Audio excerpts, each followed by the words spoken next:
Agora, o que significa esta marca da besta que é colocada aqui? Nós podemos falar de várias coisas que seriam a marca da besta. Tem gente que pensa, como eu falei com vocês, que a marca da besta seria a vacina. Nessa polaridade de vacina, tem alguns teóricos da conspiração dizendo que a vacina é a picada da serpente. Eu não estou aqui entrando no mérito da questão se você deve tomar vacina ou não deve tomar vacina. Mas uma coisa eu estou afirmando, vacina não é a marca da besta. Entendeu? Não estou aqui, né, pastor? Não estamos aqui falando se deve tomar, se não deve tomar. Isso eu prefiro deixar para um médico, para um especialista falar. Mas uma coisa é fato, isso aqui como teólogo eu posso dizer, vacina não é marca da besta. E quem já corre para ver a marca da besta em qualquer coqueluche que aparece, qualquer frenesi que aparece, agora a marca da besta vai ser a vacina. No passado a marca da besta era o código de barras. Tinha gente que estava se recusando a comprar coisa com código de barras, porque o código de barras era a marca da besta. Eu lembro que uma vez eu fui a uma igreja e tinha alguém lá defendendo que o código de barras era a marca da besta, que ia controlar todo mundo.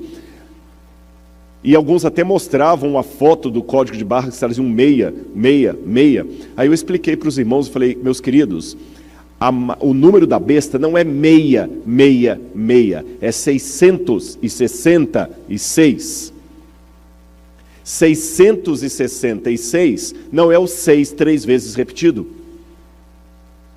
É um múltiplo de 6. E por que aqui no Apocalipse fala que o número da besta é um múltiplo de 6? Vamos deixar a Bíblia falar. Abram a Bíblia comigo em Daniel, capítulo 3.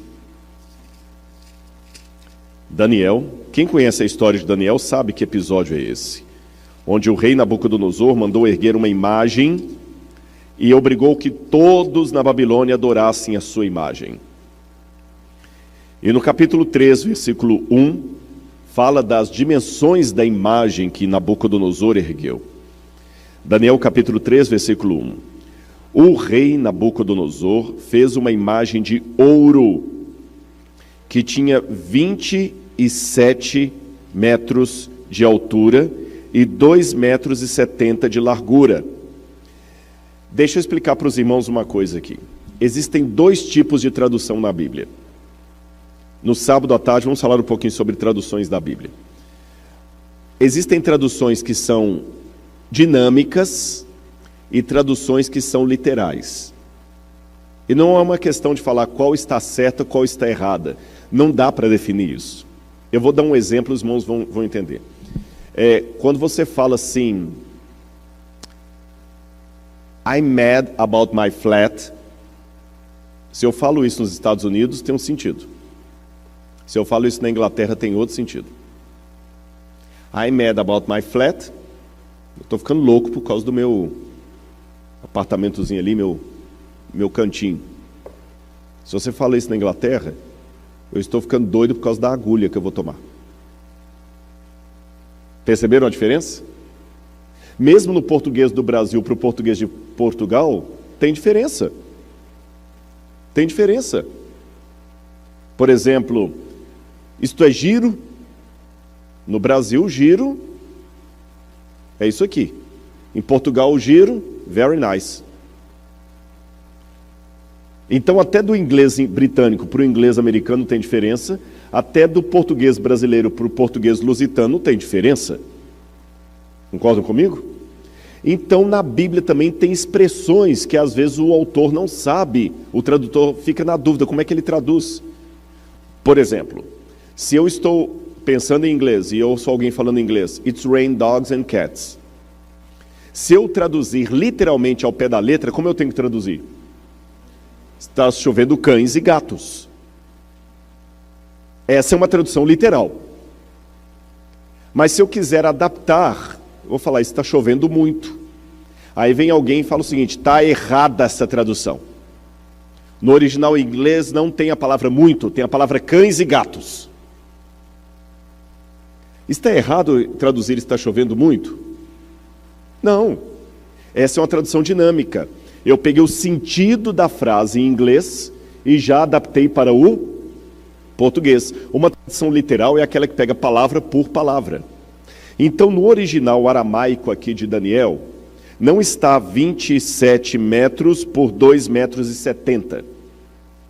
Aqui nos Estados Unidos vocês usam muito pounds, milhas, yards, feet, e às vezes a gente tem que traduzir. Eu estava conversando com Josias, eu estava conversando com ele, ele estava fazendo várias perguntas em inglês ali, e eu não lembro mais qual, ele perguntou da temperatura do deserto.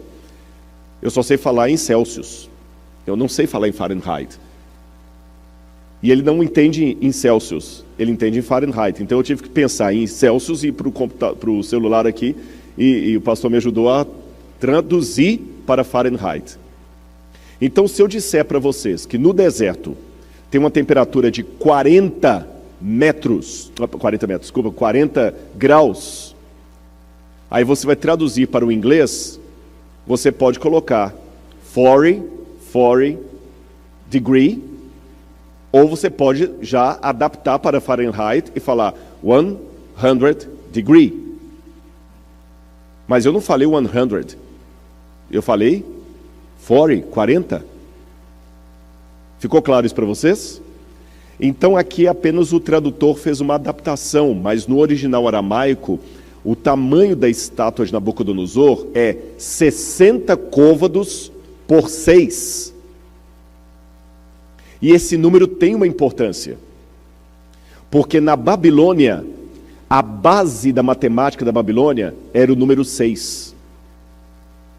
Desde a época da Suméria, da Mesopotâmia ali, depois da Suméria veio o Elamita, os babilônios e tudo mais. Sabe como é que eles contavam? Eles não contavam como a gente, 1, 2, 3, 4, eles contavam assim, olha, 6, 12, 18, 24, 30, você entendeu? Eles iam fazer sempre múltiplos de 6. E cada parte do dedo aqui era um conjunto de 6. Então você computava a coisa e fazia isso. Dá tanto. E ele sempre falava em múltiplo de 6. E o 6 era um número sagrado na Babilônia. Era o número do panteão dos deuses da Babilônia. Era o número mágico de Marduk. Para os judeus, o 6 é o número da imperfeição. É o número incompleto. É o número humano, porque Deus criou o ser humano no 6º dia. Entenderam a questão do 6 para os babilônios? Sim ou não? Aí é por isso que no Apocalipse, o número da besta é um múltiplo de 6. 666.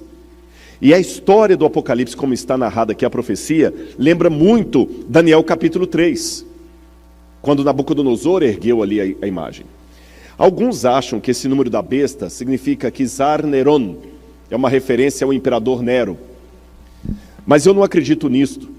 Em primeiro lugar, porque quem criou essa forma de estudar a profecia de maneira pretérita, a profecia é apenas um cumprimento no passado, foi um homem chamado Francisco Rivera, que era um sacerdote católico, numa época em que os protestantes reconheciam a falha da igreja na Idade Média.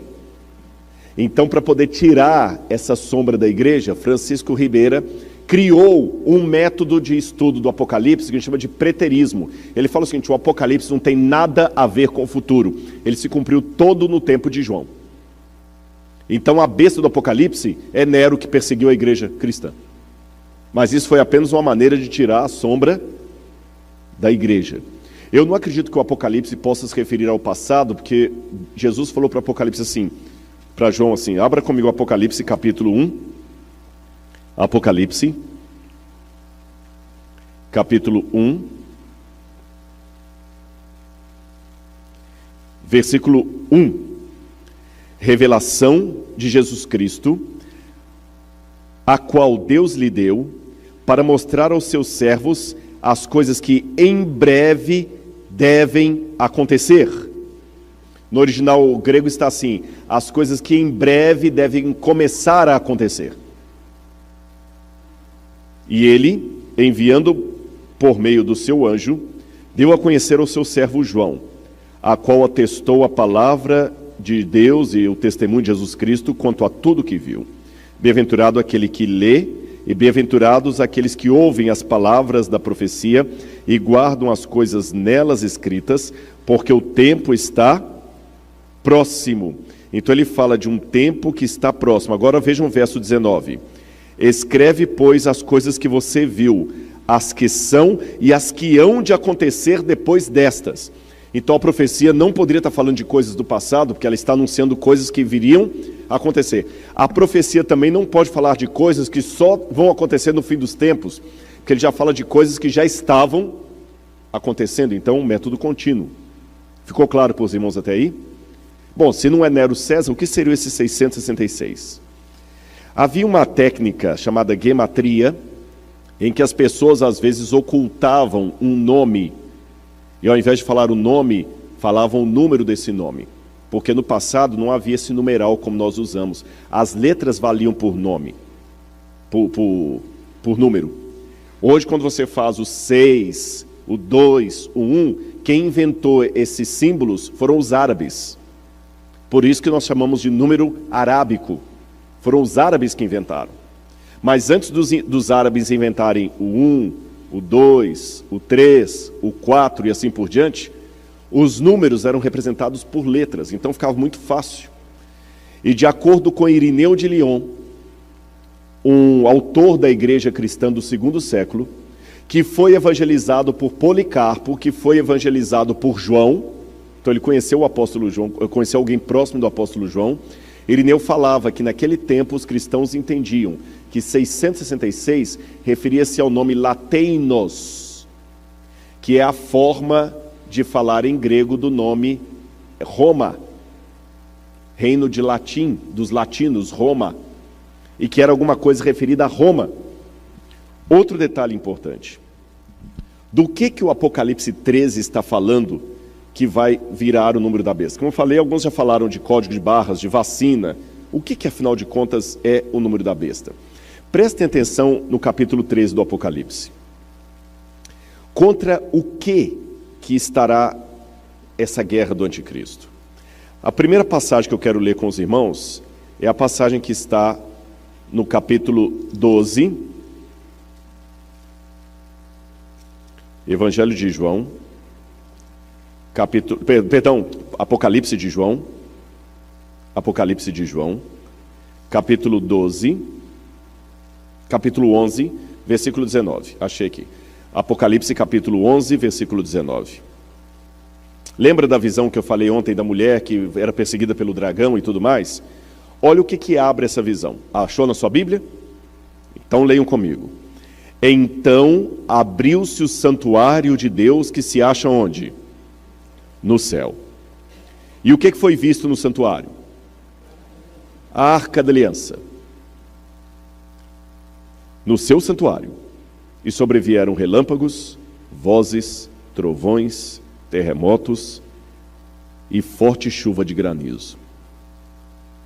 Deixa eu fazer uma pergunta para vocês. Quando no Antigo Testamento de uma só vez sobrevieram relâmpagos, vozes, trovões e forte chuva de granizo? Não teve a chuva de granizo, mas teve trovões, relâmpagos, vozes nos 10 mandamentos, no Sinai. Quando Deus falou no Sinai, o monte fumegava e vinham trovões, a mesma cena do Sinai. Segunda pergunta que eu faço para a igreja: o que é a Arca da Aliança? É a Arca de Noé? Não é um barco, então. O que é a Arca da Aliança? Era uma caixa. E o que guardava dentro dessa caixa? A vara de Arão, tá certo? A vara de Arão florida, um pouco do maná. E tinha mais uma coisa importante: as tábuas dos 10 mandamentos. E uma coisa que me chama a atenção em Êxodo capítulo 25, é que quando Deus mandou Moisés fazer o tabernáculo, o santuário, Deus falou o seguinte: Moisés, faça o santuário de acordo com o modelo que eu vou te mostrar. Então Moisés fez, e o livro de Hebreus fala isso, que o santuário da terra era uma cópia do santuário celestial. Então a Arca da Aliança que estava aqui era uma cópia da Arca verdadeira de Deus que está no santuário celestial. E o que João viu no Apocalipse? A arca de Deus, onde? No céu. Agora eu faço uma pergunta para os irmãos. Muitos ensinam que a lei de Deus caducou na cruz. Que Paulo diz que a lei foi abolida. Se a lei caducou, o que foi que João viu aqui? João está lá no finalzinho. Será que ele viu a lei? Ou ele não viu a lei? Porque ele fala que eu vi a arca da aliança no céu. E logo depois que João vê a arca da aliança no céu, ele vê o dragão perseguindo a mulher. Depois que ele vê o dragão perseguindo a mulher, olha o capítulo 12, verso 17. O dragão ficou irado contra a mulher e foi travar guerra com o restante da descendência dela, ou seja, os que guardam os mandamentos de Deus e o testemunho de Jesus. Os que guardam os mandamentos de Deus e o testemunho de Jesus. Aí me chama a atenção que quando essa besta levanta, tudo o que ela faz é para atacar um dos mandamentos de Deus. Antes de falar dessa maneira aqui, deixe-me apenas alertar os irmãos de uma coisa. O Apocalipse, olha que curioso isso aqui. É um contraste que os teólogos até observam no Apocalipse, um paradoxo, melhor dizendo. Você sabia que o Apocalipse, de todos os livros do Novo Testamento, é o que faz mais referência ao Antigo, é o Apocalipse? De todos os 27 livros do Novo Testamento, o que faz mais referência ao Antigo é o Apocalipse. Mais do que os Evangelhos, o Apocalipse é o que cita o Antigo Testamento mais do que os Evangelhos, mais do que os livros, as cartas de Paulo, mais do que o Evangelho de João, mais do que o livro de Atos. O livro que faz mais referências ao Antigo Testamento é o Apocalipse. Agora, sabe o que é curioso? Aí que vem o contraste. No Apocalipse não existe nenhuma citação direta do Antigo Testamento. Todas as alusões que o Apocalipse faz ao Antigo Testamento são alusões indiretas. Eu tenho uma hipótese da razão disso. Sabem qual é? Onde o Apocalipse foi escrito? Na ilha de Patmos. João estava preso. Condições completamente precárias. Ele não tinha uma biblioteca ali para ir lá, peraí, deixa eu ver aqui, eu quero citar Isaías 4,16. Deixa eu pegar aqui o rolo de Isaías 4,16. Pega para mim Jeremias lá que eu quero comparar as duas. Não era assim. Mas olha a memória de João, abrilhantada pelo Espírito Santo, que deu capacidade para... Talvez até, eu vou surpreender os irmãos com o que eu vou dizer, talvez nem foi João que escreveu o Apocalipse, sabia disso? Como assim, Rodrigo? É porque naquele tempo, muitas pessoas que não sabiam ler ou escrever, ou mesmo que soubessem ler ou escrever, não podiam escrever todo dia, então perdia a prática. Então você usava um escriba para anotar as coisas para você. E a tradição apostólica diz que quem escreveu o Apocalipse foi um secretário de João chamado Prócoros, que estava com ele na ilha de Patmos. E é interessante que quando você compara o grego do Apocalipse com o grego do Evangelho de João, é completamente diferente. Entenderam? Completamente diferente. Então é como se assim, é a diferença, por exemplo, entre o meu inglês e o inglês de vocês, que está todos os dias aqui. O inglês de vocês está muito mais aperfeiçoado do que o meu. Vocês estão todos os dias falando inglês, ouvindo inglês, conversando em inglês, lendo em inglês e tudo mais. O meu, se eu for agora fazer um sermão em inglês, eu tenho que treinar primeiro. Não vem tão automático assim. É a mesma coisa, a pessoa podia saber ler e escrever, mas não está escrevendo todo dia. Então João talvez usou ali um escriba, mas esse escriba anotava o que João dizia. E o Espírito Santo tomava João de tal maneira que João se lembrava das passagens do Antigo Testamento e ia citando, mas em forma de paráfrase. Então você encontra as alusões ao Antigo Testamento assim, de maneira indireta. Vocês compreendem? De maneira indireta. Igual, por exemplo, os animais de Daniel capítulo 7 aparecem aqui no capítulo 13, na besta.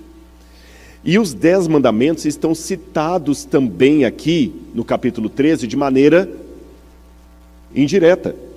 Como ele cita todo o Antigo Testamento, quer ver? Por exemplo, olha o que a besta faz. O capítulo 13, versículo 1, final. Diz que sobre as cabeças da besta tinha nomes de quê? Blasfêmia. Isso me lembra o quê? Onde é que estava escrito que não devemos blasfemar? Nos mandamentos de Deus. Concordam comigo? É nos mandamentos de Deus. Outra coisa aqui, diz que, o verso 4, e adoraram o dragão porque deu sua autoridade à besta, também adoraram a besta, dizendo, quem é semelhante à besta? Quem pode lutar com ela? Onde na Bíblia está dizendo que não podemos adorar ídolos? Não terás outros deuses diante de mim. Aí, na continuidade, diz que a segunda besta faz uma imagem para a primeira. Quer ver aqui, olha, capítulo 13,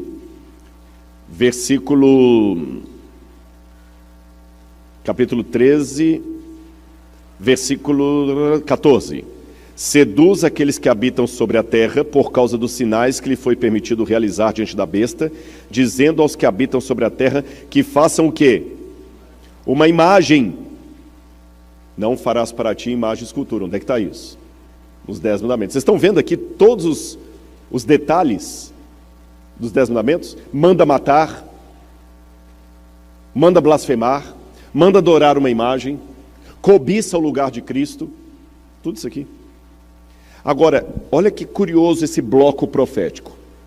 Ele começa com uma visão dos mandamentos no céu, dos 10 mandamentos na Arca da Aliança. Aí vem o dragão perseguindo a mulher. Os fiéis da mulher são chamados de aqueles que guardam os mandamentos de Deus e a fé em Jesus. Logo depois, vem a besta fazendo um monte de coisas que contraria a vontade de Deus. E aí, aqueles que vencem a besta são descritos no capítulo 14. No capítulo 14, versículo 6, diz assim: vi outro anjo voando pelo meio do céu, tendo um evangelho eterno para pregar aos que habitam na terra, e a cada nação, tribo, língua e povo, dizendo: temam a Deus e deem glória a Ele, porque é chegada a hora em que Ele vai julgar. E adorem aquele que fez o céu, a terra, o mar e as fontes das águas. Em que lugar do Antigo Testamento fala que Deus fez o céu, a terra, o mar e as fontes das águas? Em 2 lugares. Gênesis capítulo 1 e 2 e Êxodo capítulo 20. O Salmo também faz referência, mas direto assim, o céu, a terra, o mar e Êxodo capítulo 20.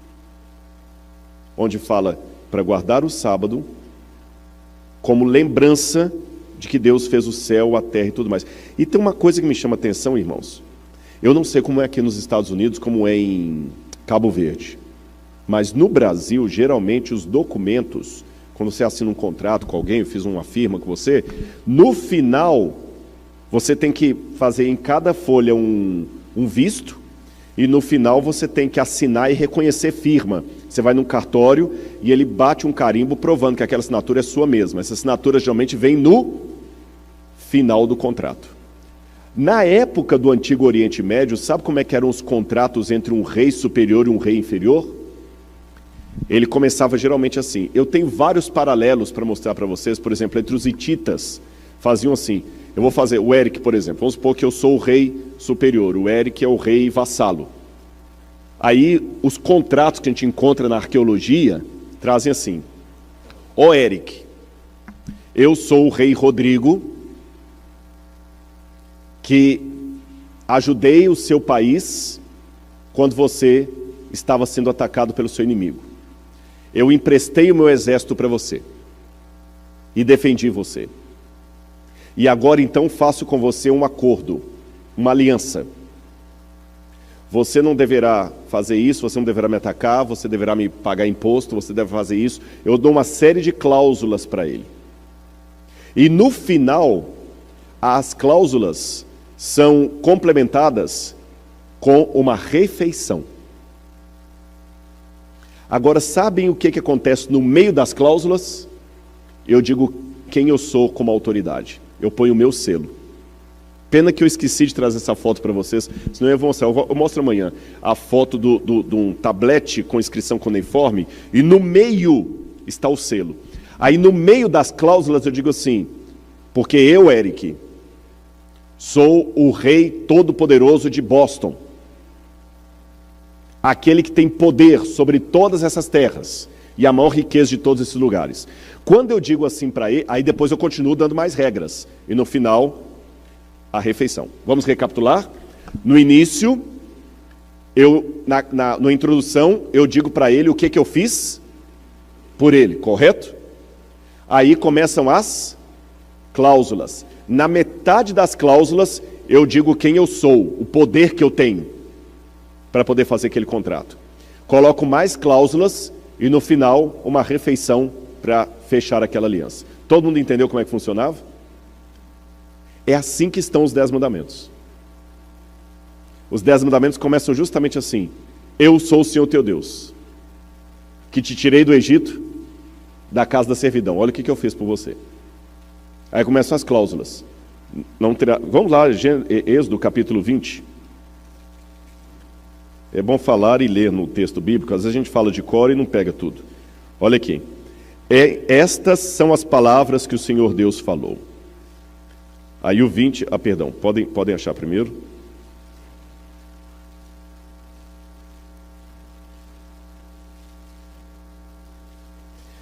Então, capítulo 20, versículo 1. Então o Senhor falou todas essas palavras. Eu sou o Senhor teu Deus, que o tirei da terra do Egito, da casa da servidão. Não está igual eu falei no contrato hitita? Olha o que eu fiz por você. Aí agora vem as regras. Não tem outros deuses diante de mim, não faça para você imagem, escultura, nem semelhança alguma. Verso 5, não adore essa imagem. Verso 6, faça misericórdia e minhas gerações dos que me amam e guardam os mandamentos. Verso 7, não toma o nome do Senhor teu Deus em vão.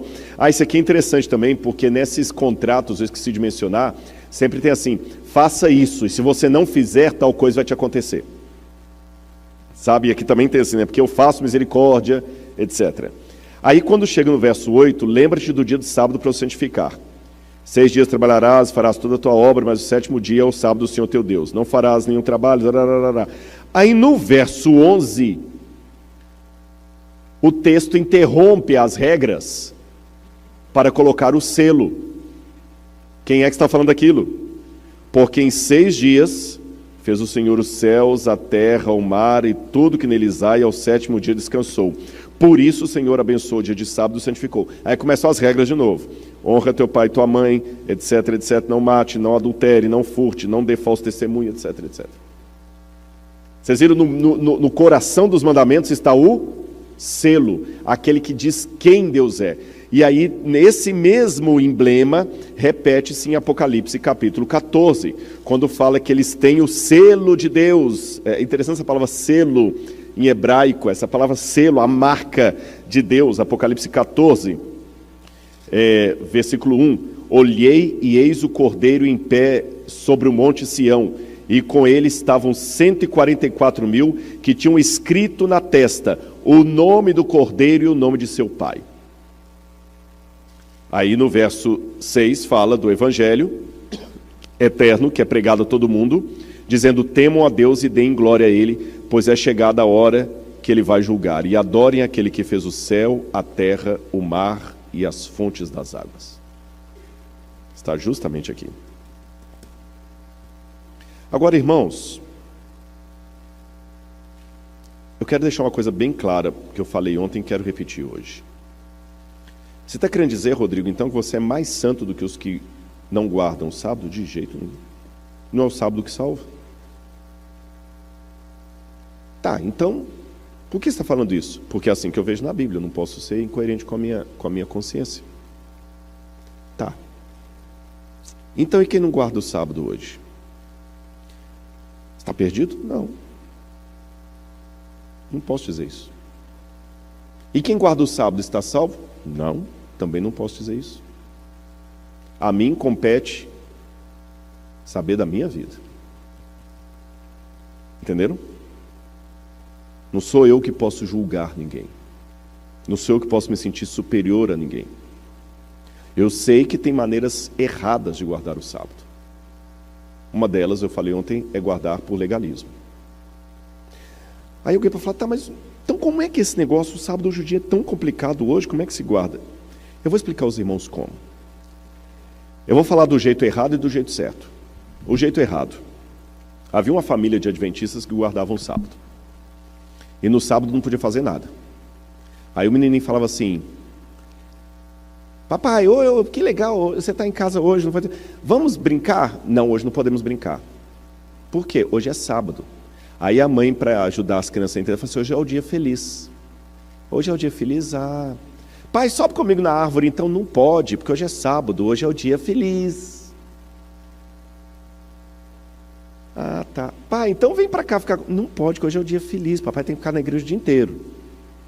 Aí quando dava 2 horas da tarde, me falava assim, pai, falta muito para acabar o dia feliz? Entenderam a questão? Essa forma de guardar o sábado apenas na base do não pode, não pode, não pode, não pode, não pode, é a maneira judaica, é a maneira farisaica, é a maneira que não agrada a Deus. Quem estava no sermão, acho que de domingo, eu expliquei uma coisa que aconteceu com os judeus depois do cativeiro da Babilônia. A lei de Deus antes do cativeiro da Babilônia era algo para proteger o povo de Israel. Mas quando eles saíram do cativeiro da Babilônia, eles ficaram com tanto medo de voltar para lá, que eles falaram o seguinte, a lei não é uma cerca que nos protege, é algo que precisa ser protegido. Entenderam a diferença? É igual aquele pai que luta tanto para comprar o carro, e quando compra o carro fica com ele guardado na garagem, porque tem medo de colocar na rua, alguém riscar e tudo mais. O carro está lá, mas o carro não pode ir com a família. Não vou levar meu carro para lá, não vou sujar meu carro na lama, não vou arriscar meu carro, não vou lá porque lá não tem lugar de estacionar o carro. Pai, vamos passear, vou estrear o carro. Não vamos ficar em casa. Por que não? Porque lá não tem lugar de estacionar, não vou botar o carro. Aí a família fica com saudade quando eles andavam de ônibus. Aí não é o cara que tem o carro, é o carro que tem a pessoa. Sabe aquele negócio, você não sabe se é o cachorro que abana a cauda ou a cauda que abana o cachorro? Os judeus fizeram isso, eles pegaram os mandamentos de Deus e colocaram uma cerca em torno dos mandamentos. Aí, por exemplo, começaram a raciocinar, tá, no sábado não pode fazer nada. E se eu quebrar um galho de árvore no sábado, eu tô como é que fala quando você está podando? Então coloca aí um acréscimo.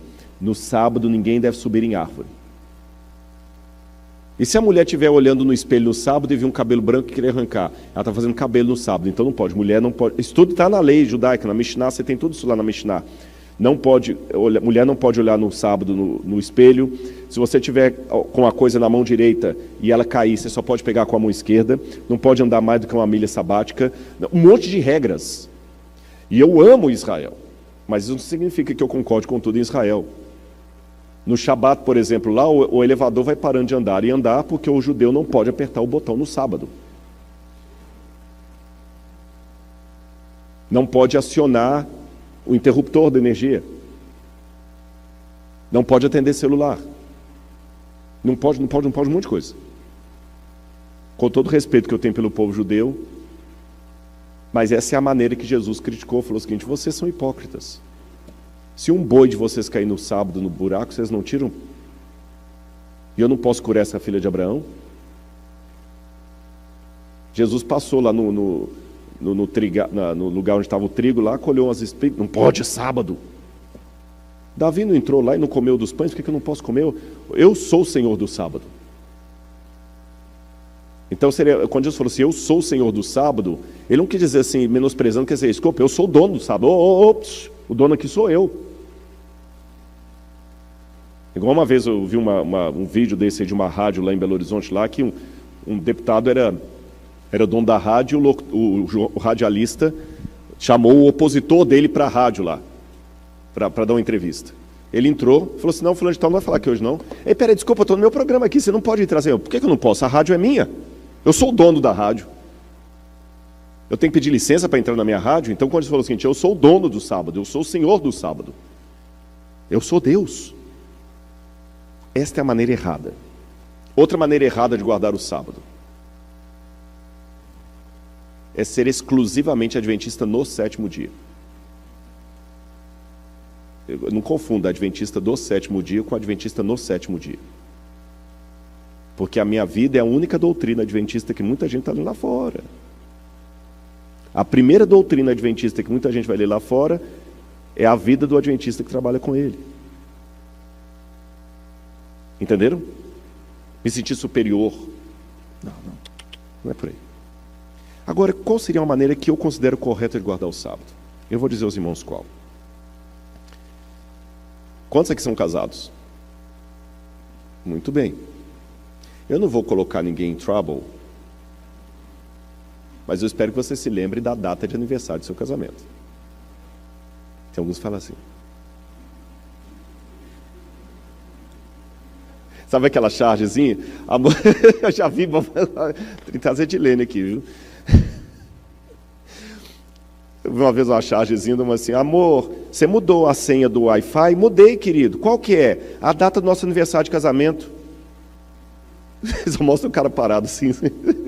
Vai perguntar qual é?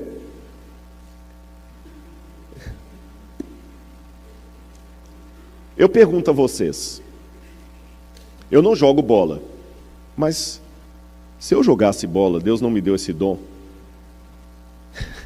Acho que quando eu distribuí os dons ali, o jogo de futebol estava fora. É pecado, é errado num casamento um homem jogar bola? Não é errado. Ô, meu amor, eu vou jogar bola com meus colegas. Tudo bem, meu querido. Ele não está traindo. Agora, no dia do aniversário do casamento, ela acordou, preparou um café da manhã todo gostoso. Ele pega a chuteira, passa na mesa, pega uma torrada. Amor, vou sair para jogar bola com meus amigos. É certo? É certo? Mas vocês não acabaram de falar que não tem problema o homem jogar bola no casamento? Ah, não, no dia do... Por que só a mulher que respondeu isso? Os homens ficaram calados agora. Vocês estão então me dizendo que tem coisas que não é que elas em si são erradas, mas para aquele dia não são apropriadas. Só isso. Mas deixa eu continuar na minha reflexão aqui. O dia do aniversário do casamento só tem sentido numa única e exclusiva condição. Qual é? Se você vive bem com a sua esposa 364 dias do ano. Se você está feliz no seu casamento, se você está amando a sua esposa, se sentindo amado por ela, se você está bem com ela 364 dias do ano, quando chega no dia do aniversário de casamento, você comemora o quê? É o aniversário em si? O que você comemora no dia do aniversário de casamento? Os outros dias que você viveu? Porque se você não vive bem com ela, no dia do aniversário de casamento não tem o que comemorar. Perdão, não tem o que comemorar. Entenderam onde é que eu estou querendo chegar? O aniversário, a comemoração, não tem sentido nela mesma, mas no que acontece fora dela. O sábado só tem sentido se eu andar com Jesus domingo, segunda, terça, quarta, quinta e sexta. Aí quando chega no sábado, eu comemoro os outros dias que eu andei com Jesus. Mas se o sábado é o dia religioso, ele é um fim em si mesmo, aí perde a graça. Então, de certa forma, todos os dias são dias de Deus, não é só o sábado. Como o dia do casamento, são todos os dias do ano. Não é isso? Quais são os dias do casamento? Todos, mas tem um que é especial. É o da comemoração. Todos os dias são de Deus, mas tem um que é especial. É o dia que você diz para o mundo que você tem um Criador. E esse assunto da criação é tão sério, irmãos. Hoje eu não vou entrar nesse mérito aqui por causa do tempo. Eu teria que dar um outro estudo sobre isso. A cronologia da profecia mostra que tudo isso iria durar até o século XVIII, quando a ferida mortal seria dada sobre o papado. E em 1798, 1776 é a independência americana. 1798, o general Berthier prendeu o Papa a mando de Napoleão. E aí o mundo começou a ser despertado para o estudo da Bíblia. Foi a partir daí que as sociedades bíblicas começaram a cruzar o mundo, os missionários começaram a ser enviados, e foi a partir daí que começou o revivamento do estudo de Daniel e Apocalipse. Em todo o mundo. Em todo o mundo. Agora, o mais curioso que foi justamente no século XVIII que começam também os movimentos contrários a Deus, século XVIII e XIX. Aí que começam os primeiros que vão desembocar em Charles Darwin, em 1850, falando que, na verdade, nós não temos Criador, nós somos frutos da evolução das espécies. Foi justamente no século XIX que vem Karl Marx pregando o materialismo dialético que não tem julgamento divino, que o paraíso é aqui, a sociologia, Emile Durkheim, a utopia possível, o paraíso é aqui. Lembra que o diabo sempre faz o paralelo? Ficou claro para os irmãos até aqui onde é que eu estou querendo dizer? E a Bíblia mostra isso, irmãos, está aqui no Apocalipse. Todo elemento que eu vejo aqui aponta bem claro para a adoração. O grande problema no dia que a besta colocar a sua imagem é quem que eu adoro, o anticristo ou a Cristo. É isto. Agora, me chama a atenção também no Apocalipse que essa besta é um poder mundial. Porque fala que todos, exceto o fiel povo de Deus, todos receberão a marca da besta, exceto aqueles que forem fiéis. Mas será que isso é possível hoje? Eu sei que hoje nós vivemos numa situação, deixa eu mostrar só algumas imagens para vocês, que muita gente coloca isso aí, olha. De 1898 até 2030, quem domina o mundo são os Estados Unidos da América. Mas de 2030 até uma data que ninguém sabe, quem dominará o mundo será a China. Esta será a nova superpotência. Só que eu não vejo espaço para a China na profecia. Eu vejo espaço para Roma. E os Estados Unidos também. Mas para a China, não. Mas, Rodrigo, mas está errado. Tudo está indicando que é a China. Deixa eu contar para vocês uma coisa. Esse cavaleiro que está aí, ele foi uma figura interessante, porque ele lutou no exército de Hitler, mas nunca deu um tiro. Franz Hazel, pai do Gerhard Hazel, que foi um grande teólogo falecido, e o seu filho, Michael Hazel, que é um arqueólogo muito famoso lá do Tennessee. Franz Hazel era um homem cristão, e ele não aceitava matar. Ele passou a guerra toda com um revólver de madeira na cintura e não deu um tiro. E quando ele estava no fronte, veja que ele está com o uniforme nazista. Quando ele estava no fronte, ali, ele arriscou falar para o superior dele que Hitler não dominaria o mundo. Ele falou, você eu não sei porque eu não mando te fuzilar, você não dá um tiro, eu não vou matar em nome de Hitler. E olha que ele está com o uniforme nazista. Eu não vou matar em nome de Hitler. Hitler vai dominar o mundo, a Alemanha é a superpotência, ele não é. E o comandante perguntou para ele, por que não é Hitler a próxima superpotência? Por que não é a Alemanha? Ele falou, porque eu conheço a Bíblia, a profecia de Daniel diz que não será a Alemanha. Aí ali embaixo, não sei se dá para vocês verem, tem uma fotografia de uma coisa bem velhinha. Aquilo ali foi o rascunho que ele abriu a Bíblia no livro de Daniel, capítulo 2 e capítulo 7, e começou a mostrar a estátua de Daniel e os animais de Daniel. Ele falou assim, olha, Daniel falou que primeiro vinha a Babilônia, depois a Medo-Pérsia, depois a Grécia, depois Roma, e Roma se tornaria um reino dividido. E quando Roma se tornasse um reino dividido, aí a pedra que vai bater sobre esse reino dividido é a volta de Jesus.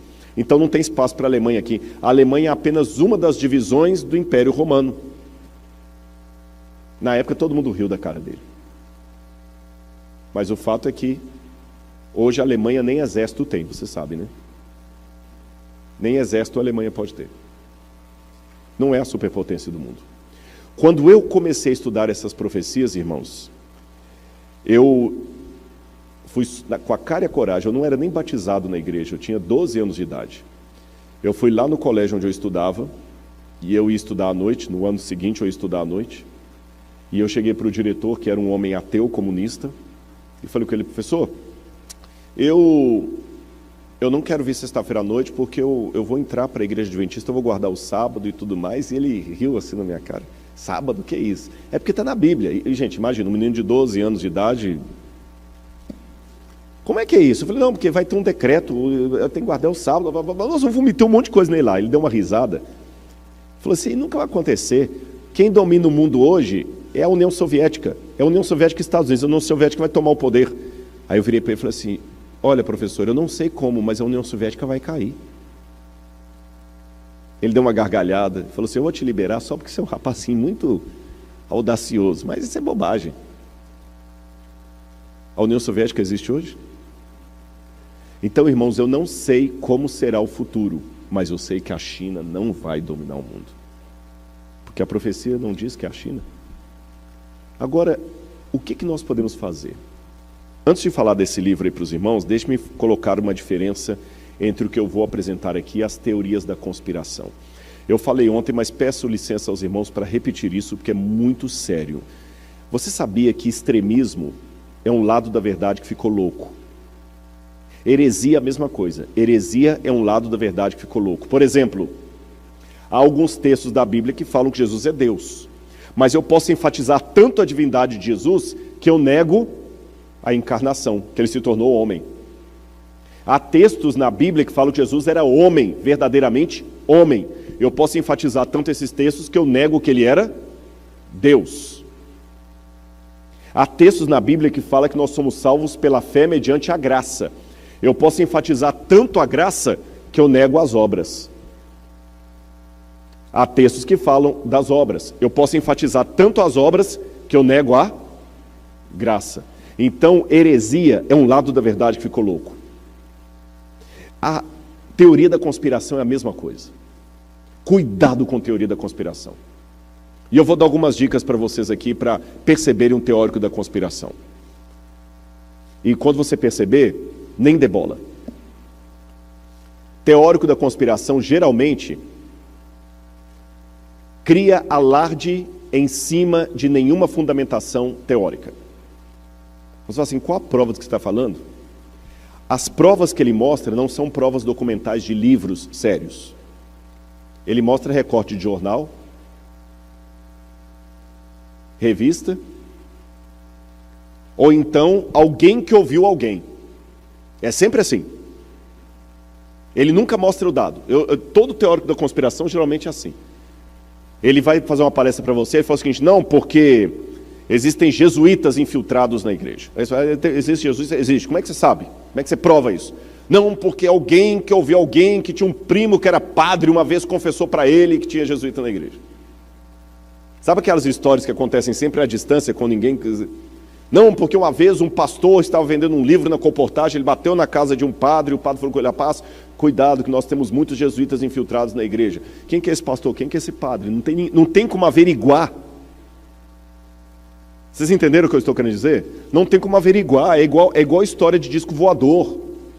É alguém que estava uma vez no Kansas e viu uma luz no céu, não tem como verificar. Irmãos, fé não é crendice.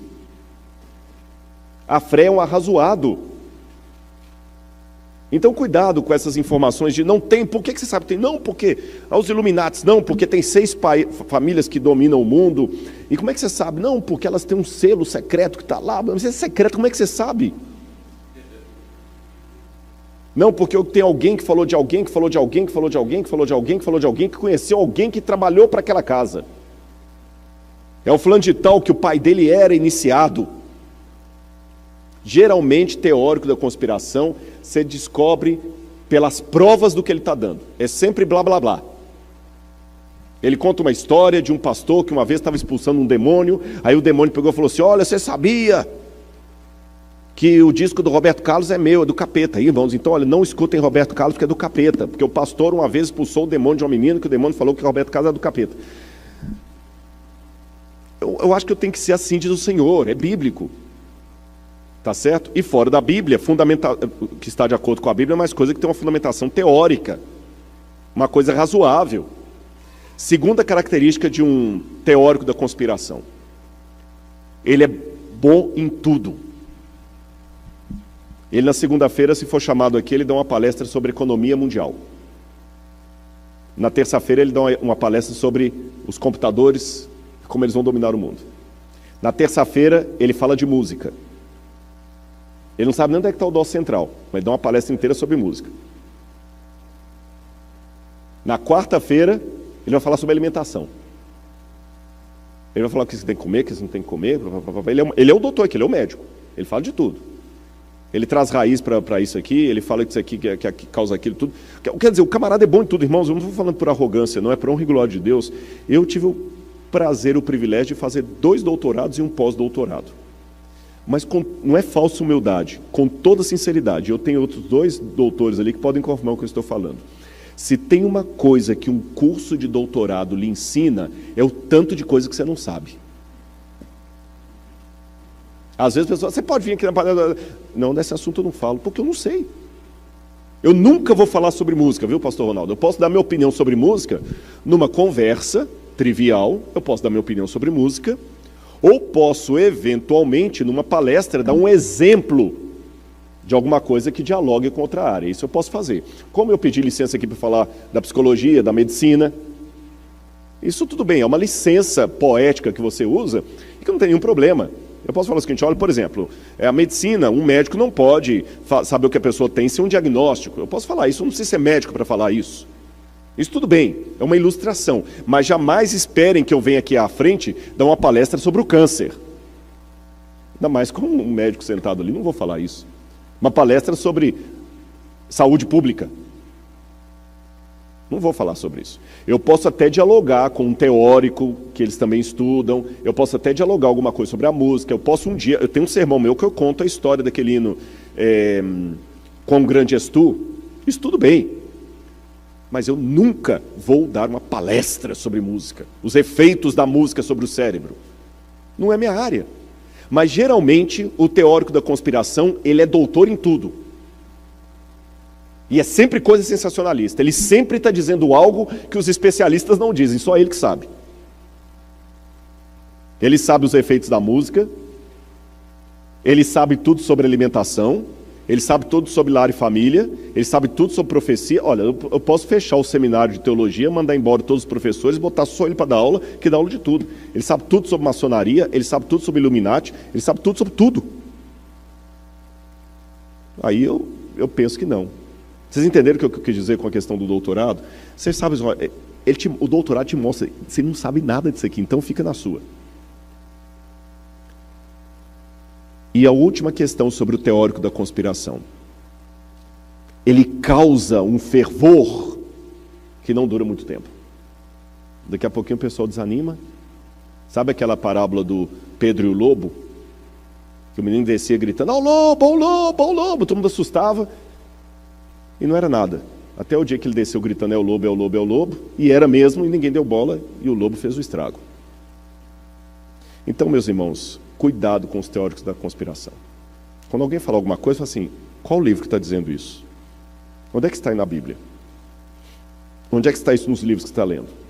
Tá bom? Peçam as fontes. Por isso que eu estou colocando as fontes. Esse livro aí, agora que eu fiz esse preâmbulo, eu posso contar para vocês desse livro aí. The Key of This Blood, de Malachi Martin. Malachi Martin foi um jesuíta, e ele não só foi jesuíta, mas ele foi vatinólogo, um especialista em política do Vaticano. Tá certo? Ele era um especialista em política do Vaticano, e ele trabalhou dentro aí da Santa Sé.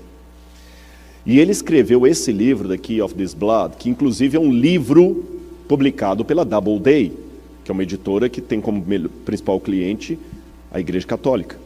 Não é um livro contra a Igreja Católica. É um livro a favor. Um livro que recebeu os parabéns do Papa e de um monte de gente lá. E nesse livro, The Key of This Blood, ele conta que um dos segredos de Fátima Sabe que Fátima apareceu em Portugal, Maria apareceu em Portugal, na cidade de Fátima, então tem os 3 segredos que deu para os 3 pastorzinhos ali, pastorinhos. E a Lúcia, que era a única que estava viva, ela recebeu e ela falou para o Papa. E o Karol Wojtyła, esses dias eu pedi a alguém que fala polonês para me corrigir a pronúncia, Karol Wojtyła, que era o nome do Papa, ele sofreu muito na mão do comunismo na época da Polônia. Ele foi bispo de Cracóvia. Ele já tinha um trauma do comunismo. E quando ele soube que um dos segredos de Fátima seria o fim do comunismo,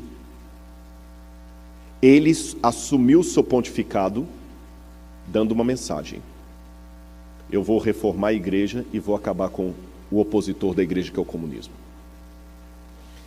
E quando o Papa João Paulo II assumiu, ele escolheu como título João Paulo II para dar o indicativo que ele ia continuar o pontificado de Albino Luciani, que era João Paulo I, que alguns pensam até que foi morto, porque ele ficou 3 meses no poder. E a primeira coisa que João Paulo II fez, a estratégia dele foi brilhante.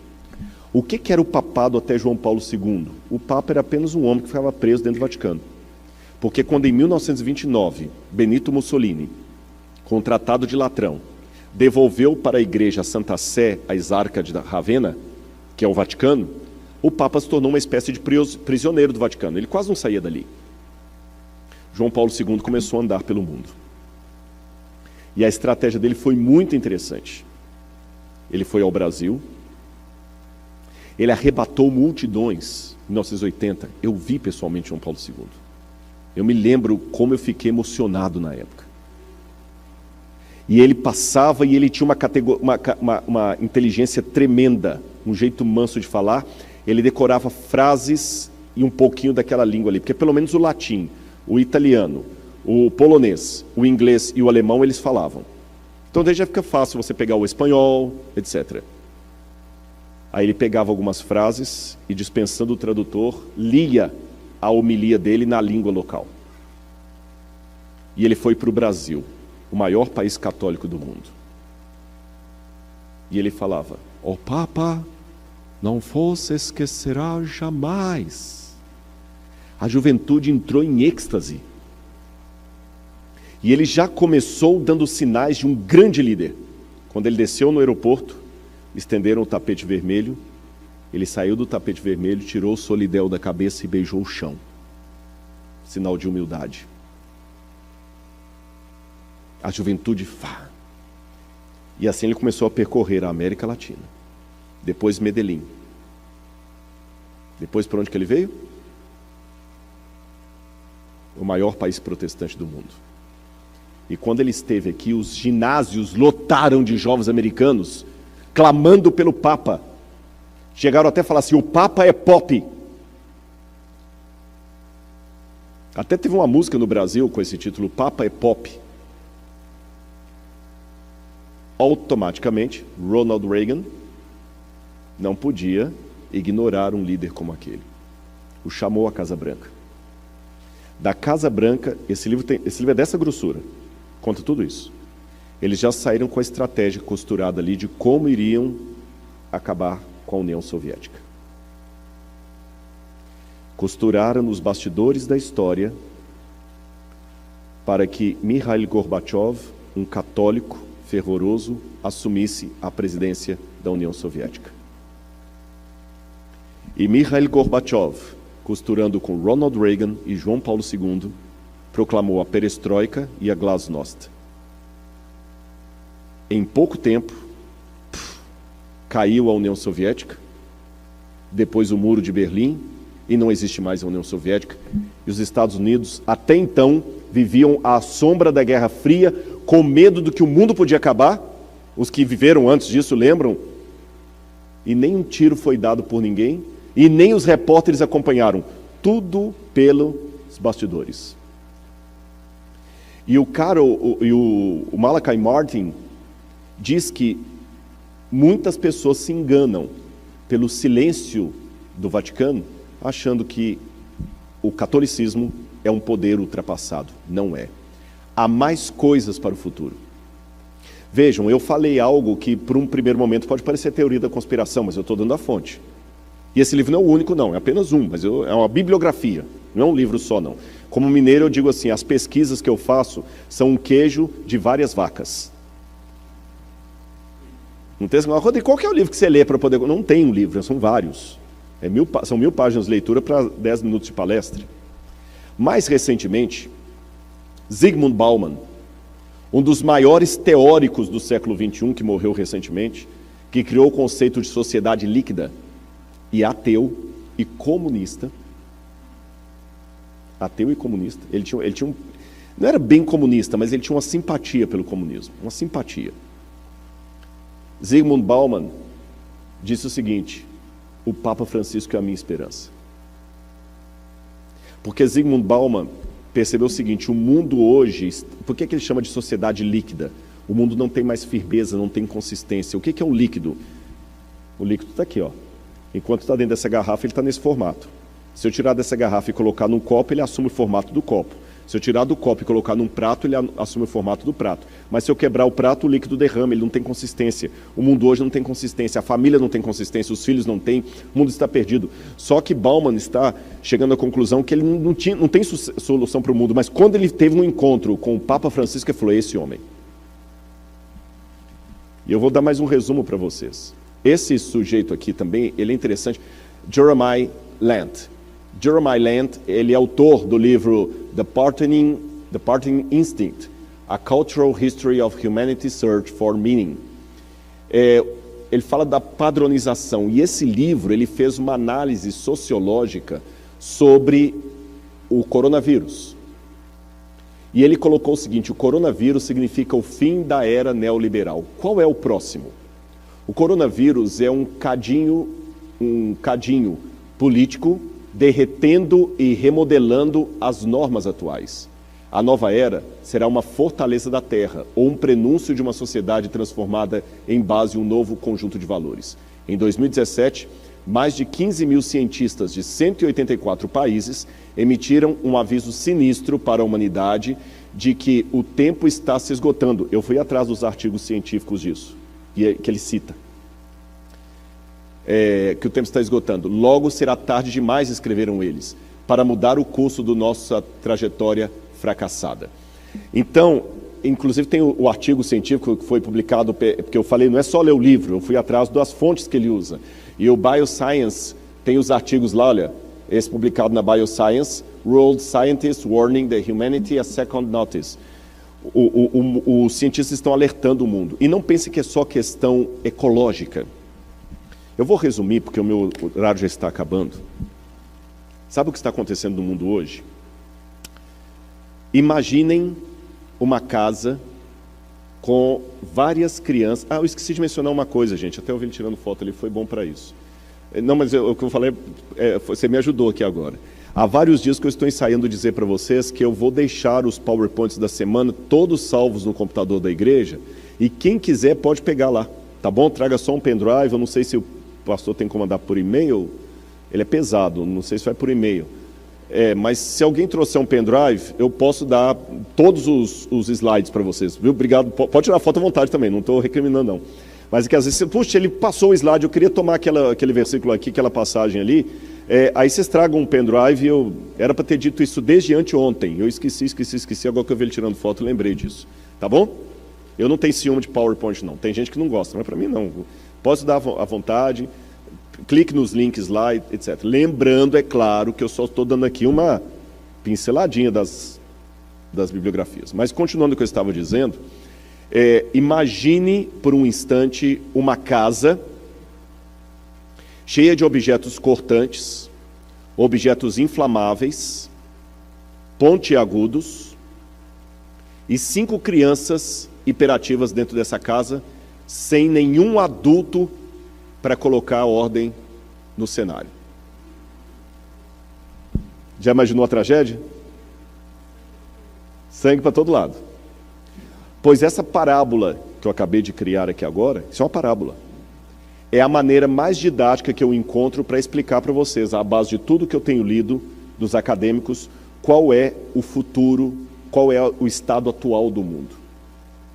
Leiam também esse livro do Yuval Harari, 21 lições para o século XXI.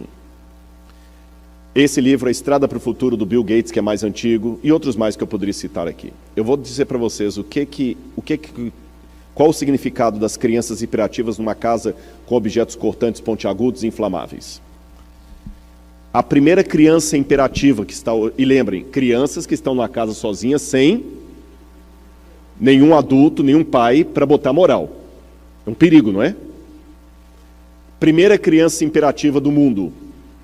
Internet. Quem controla? Ninguém.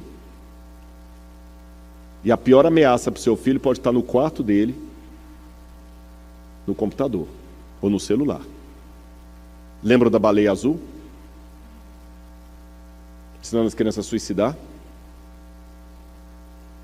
Na internet você pode colocar de pedofilia a armas nucleares. Você pode ensinar na internet. Isso que eu não estou entrando na Deep Web. A Deep Web é pior ainda. A Deep Web é como se fosse o basement da internet, onde os hackers conseguem entrar para se reunir e ali eles fazem de tudo. De tudo. E cada dia que passa você sabe que o seu destino está sendo controlado por algoritmos de internet. Eu recomendo vocês, eu não coloquei a imagem ali, que assistam também o documentário O Dilema das Redes. Em português é O Dilema das Redes, eu não sei como está em inglês. Se alguém conseguir achar o nome em inglês aí, eu posso passar em inglês. Em português é O Dilema das Redes. Vou dar um exemplo para você. Você já entrou em alguma página que fala assim, você tem que clicar assim, I'm not a robot. Aí você clica ali. Qual que é o nome em inglês? The Social Dilemma. The Social Dilemma. Aí você clica lá, eu não sou robô. Aí logo em seguida, ele aparece em 6 quadros. E fala assim, aponte os quadrinhos que tem um semáforo. Sabe por que você faz aquilo? A inteligência artificial está sendo elaborada e ela está em evolução. Você está treinando a inteligência artificial para reconhecer de maneira mais rápida elementos, cada vez de maneira mais sofisticada. Então, quando você está conversando sobre cachorro com seu colega, e quando você abre o celular, começa a aparecer um monte de propaganda de ração para cachorro, não é coincidência. Os algoritmos conseguem até sugerir o que você deve escolher e até prever a sua escolha. Quem controla a internet? Um hacker pode acabar com a bolsa de valores.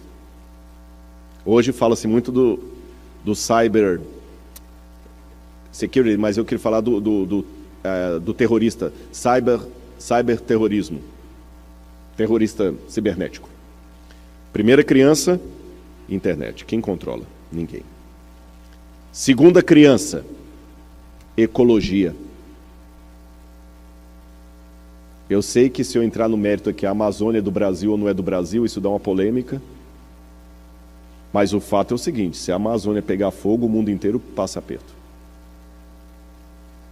Se os Estados Unidos não diminuírem a emissão dos gases, as calotas vão derreter. As calotas vão derreter. Quem controla tráfico? Quem controla os crimes ecológicos? Ninguém. É uma criança imperativa. Terceira criança hiperativa. Tráfico de drogas e de armas. Quem controla isso em nível mundial? Ninguém. Apesar do FBI, apesar de todo o sistema de segurança, as drogas entram aqui à vontade, armas entram, saem, os traficantes estão armados no Rio de Janeiro com metralhadores israelenses, não sabe como, o exército não tem aquela arma, mas o traficante tem. Lá na Colômbia, o guerrilheiro tem. Quem controla o tráfico de drogas e de armas? Quarto, quem controla a Bolsa de Valores? Bolsa de Valores é apenas uma maneira inteligente, simpática de falar de especulação. Ninguém tem o dinheiro. Por isso que os economistas estão vendo que, em pouco tempo, a economia do mundo vai quebrar. Por isso que já estão sinalizando criptomoedas, moedas que não são mais baseadas no lastro do ouro, do Tesouro Nacional, porque ninguém controla. Uma declaração de um ministro faz cair a Bolsa de Valores, faz o dólar aumentar no Brasil ou diminuir. Um vírus como esse aí, e pode ter certeza, boa parte da crise econômica que o mundo mergulhou por causa do Covid, não foi uma crise real, foi uma crise especulativa. Vai faltar trigo. Todo mundo entrou em desespero. Começa a estocar, corre para o mercado. Quem controla? Se cair a Bolsa de Valores em Tóquio, você nunca foi lá, mas você pode perder o seu emprego aqui, porque caiu a Bolsa de Valores de Tóquio. Vocês notaram essas crianças que estão soltas no mundo? O que é que nós precisamos? Esqueça a profecia por um pouquinho. Vou até fechar a Bíblia. O que é que nós precisamos para controlar essas crianças? Um adulto com moral. Em outras palavras, o mundo precisa de um governo único. Não é uma questão que eu acho ou deixei de achar. Tem que ter. Entenderam? É uma questão do médico que falou o seguinte: olha, sua coluna esfarelou. Eu não estou perguntando se você quer ou não quer ser operado. Você tem que ser operado. E agora? A veia do coração entupiu. Não estou perguntando se você quer ou não quer. Tem. Não é a sua opinião que estou perguntando, estou te dando informação. É apenas saber quando e quem vai assumir. Tem que ter um governo único. Uma vez que eu falei isso na internet, alguém falou assim: Rodrigo é globalista. Não, não sou. Eu estou apenas admitindo uma realidade. E esse governo único vai ter que fazer a magia de manter a soberania nacional de cada país conjugada ao interesse global, porque nós não podemos nos dar ao luxo mais de ser brasileiros, americanos, chineses ou ingleses, porque o que cada país faz afeta o mundo inteiro. Então precisamos de leis universais, governo mundial, para controlar Bolsa de Valores, para você não ser ameaçado por causa da declaração de um ministro lá atrás, para controlar a alta dos preços ou a baixa dos preços, alguém que consiga controlar a internet de tal maneira que você não tenha problema com um camarada com um site lá em Taiwan, mandando pornografia para sua filha em Washington. Alguém que consiga falar com o governo, pare com as emissões de gás e o governo tem que obedecer. E a ONU não, esqueça a ONU nunca fez esse papel, a ONU é apenas um emblema, uma figurinha, a ONU não tem moral para nada. Tanto é que a ONU não conseguiu resolver nenhum problema dos palestinos com os israelenses. Então o que estão se costurando agora? Assim como na época que Malachi Martin falou, estavam buscando um governo mundial, a queda do comunismo, agora também, enquanto eu estou falando, reuniões estão sendo feitas. Eu não sei quais, porque se eu soubesse quais, eu teria que ter uma fundamentação, senão eu caio na teoria da conspiração. Eu sei que coisas estão acontecendo. Quais, eu não posso prever os detalhes. Mas tudo está acompanhando para um governo único. E o que me chama a atenção no Apocalipse, é que eu termino, é que o anticristo, diferente dos outros governos, esse será um governo mundial, que vai controlar tudo. A minha dica para você: quando você vir que esse governo está mundial, ligue o pisca-alerta. Se houver uma lei que, por exemplo, ninguém pode abrir nada no domingo, eu não vejo problema, não abro. Na Bíblia não tem nada me obrigando a abrir no domingo. Agora, quando alguma lei, seja ela qual for, se interpuser entre um mandamento de Deus e a decisão do governo, posso lhe dar um conselho de irmão? Desobedeça. Questão de vacina, não tem nada na Bíblia que me obrigue a vacinar ou não vacinar. Então, cada um tem. O pastor falou um dia num vídeo que deu uma polêmica, e é isso, né? Olha, Você tem o direito de não contaminar, a gente tem o direito de não querer ser contaminado. É uma questão de consciência. Aí eu prefiro não vacinar, eu não quero, estou com medo, eu não sei como é que é esse negócio aí, não vou vacinar meu filho. Vou vacinar meu filho sim, eu confio no que estão falando. Não tem nada na Bíblia que esclareça, pode ou não pode. Vocês estão entendendo o que eu quero dizer? Mas a Bíblia tem claro que eu não posso adorar outros deuses diante de Deus. Se o governo emplacar, agora a religião nova é essa, cuidado. Fique com os olhos abertos. Mas lembre de uma coisa, você só vai ter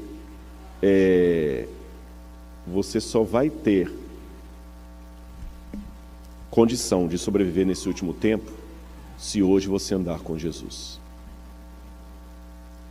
E com relação às pessoas que nem sabem disso aqui que o Rodrigo está falando. Bom, Jesus falou que ele tem ovelhas que não são desse aprisco. E Apocalipse, capítulo 18, tem uma promessa. Apocalipse, capítulo 18. Depois dessas coisas, vi descer do céu outro anjo que tinha grande autoridade. A terra se iluminou com a sua glória. Então exclamou com potente voz, dizendo: caiu, caiu a grande Babilônia. Ela se tornou morada de demônios, refúgio de toda espécie de espírito imundo e esconderijo de todo tipo de ave imunda e detestável. Pois todas as nações beberam do vinho do furor da sua prostituta. Com ela se prostituíram os reis da terra, também os mercadores da terra enriqueceram à custa de sua luxúria. Ouvi outra voz do céu dizendo: saiam dela, povo meu, para que não sejam cúmplices dos seus pecados e para que os seus flagelos não caiam sobre vocês. Saiam dela, povo meu. Quem falou isso? Deus. Então Deus tem povo em Babilônia. Um povo fiel, que está lá às vezes porque não conhece. No mundo muçulmano, tem povo de Deus lá. No mundo dos ateus, tem povo de Deus lá. O problema é que o meu preconceito religioso às vezes não deixa Jesus mostrar que ele tinha pessoas fiéis como Naamã, que era sírio e voltou ainda prostrando diante da imagem do ídolo. Ele é meu. Como Ruth, que era moabita, como a mulher sírio-fenícia, que era pagã, como aquele centurião romano que adorava deuses e acendia incenso ao imperador. E Jesus de ambos falou: nunca vi uma fé como essa em Israel. Então não permita que a sua convicção religiosa se torne uma soberba para se achar melhor do que os outros por causa da sua teologia. O povo de Deus ainda está em Babilônia. Compete a você estudar a Bíblia, pregar a mensagem e ficar firme no Senhor. Aqui está a perseverança dos santos, os que guardam os mandamentos de Deus e a fé em Jesus. E eu termino o sermão de hoje com essa imagem, e eu vou pedir ao pastor Ronaldo que venha cantar para nós aqui, porque esse quadro, irmãos, lembra que eu contei para vocês que, rapidamente, que a minha mãe tinha uma Bíblia e ela queimou a Bíblia? Quando eu era criança, depois daquele sonho que eu tive com a volta de Jesus, eu achei debaixo da televisão da minha casa uma Bíblia velha. E dentro da Bíblia tinha um folheto de capa alaranjada, escrito assim: urgente. Eu já estava aprendendo a ler nessa época. E eu ficava lendo dentro do folheto, tinha essa imagem, essa foto. E estava escrito assim: olhe bem para essa imagem. Observe os detalhes. É Cristo voltando como Ele prometeu. Agora você já está preparado. E tem uma decisão a tomar. Colocar-se neutro é colocar-se em oposição. Cristo vem, prepare-te. Irmãos, eu ficava namorando essa imagem. Pode tocar, bonito. Eu ficava namorando essa imagem como um adolescente apaixonado pela primeira vez. Olha os detalhes. Hoje a gente nem desenha mais assim, essas roupas nem são as roupas que usamos mais hoje. Mas eu ficava vendo os anjos, o detalhe do carro capotado. Eu estou olhando aqui agora, parece até que eu estou de novo, com 8 anos de idade, 9 anos, por aí. Eu abri aquela Bíblia, nem tinha vontade de ler porque não tinha desenho. Aí eu me lembro que um dia o meu pai falou: o que você quer de presente de aniversário? Eu falei: pai, eu quero uma Bíblia. Mas eu quero uma Bíblia com ilustração. Aí ele me deu: você tem certeza que é isso? Não vou te dar outra coisa, eu quero. Aí ele me deu uma Bíblia igual a essa aqui. Não é exatamente igual a essa, mas com ilustração como essa grande aqui. E eu ficava vendo as fotos. E também olhava para o folheto. Ah, meus queridos, eu vou dizer para vocês do fundo do meu coração, você pode até discordar de algumas coisas que eu falei, mas não duvido da minha sinceridade. O que eu mais quero é ver aquele dia.